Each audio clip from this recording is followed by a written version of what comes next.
ওয়াকফ বিল issue নিয়ে পথ সভা। আইএসএফ পক্ষ থেকে 26,000 শিক্ষক ও শিক্ষাকর্মী চাকরি বাতিল, ওয়াকফ আইনের বিরুদ্ধে এবং কাশ্মীরে আতঙ্কবাদী হামলায় নিরীহ নিরপরাধ পর্যটকের প্রাণ যাওয়ার প্রতিবাদে এক প্রতিবাদ সভা করা হয় সাকরাইলের সারেঙ্গাপুর বাজারের কাছে।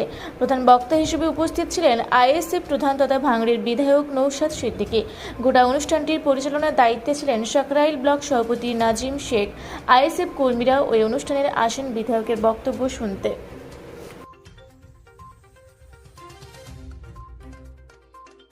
আমাদের নাগরিক, আমাদের দেশের নাগরিক, সহনাগরিকদের উপরে যেভাবে আক্রমণ চালানো, এটা কোনোভাবেই মেনে নেওয়া যায় না।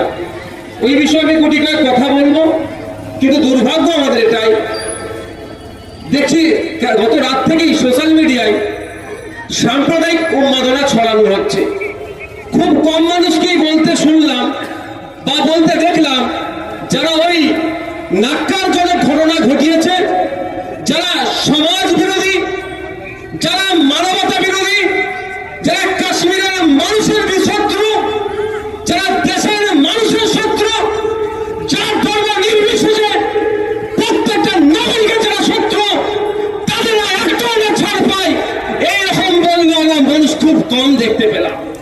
কিন্তু দেখছি কেউ হিন্দুরা সওয়াল করছে, কেউ মুসলমানরা সওয়াল করছে, কেউ সাফাই গাইছে, কিন্তু ইন্ডিয়ান সেকুলার ফ্রন্ট তার তিন ভাষায় বলছে যে এই সমস্ত নরখাদকগুলো একটা ছাড় পায়, প্রত্যেকটাকে সর্বোচ্চ শাস্তির ব্যবস্থা করে, একটা ছাড় পায়।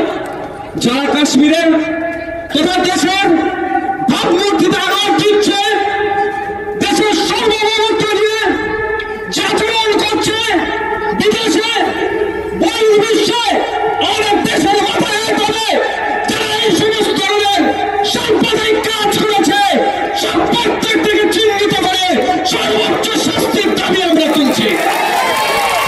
কিন্তু দুর্ভাগ্যের বিষয়, অনেকে দেখছে দাবির পরিবর্তে ও বলছে অমুককে মেরেছে, তো ই বলছে অমুককে মেরেছে। আমাদের দুর্ভাগ্য এটাই, এটা তো চাইছে একটা শ্রেণীর রাজনৈতিক কারবারিরা। আপনারা সাবজেক্ট ছেড়ে।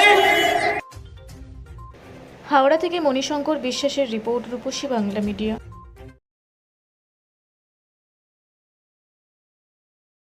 পুরা ব্লকের লধুরকা গ্রামের অদূরে অবস্থিত দৌলত পাবলিক স্কুলের দখলে থাকা বেশ কিছু জমি নিয়ে শুরু হয়েছে আইনি জটিলতা।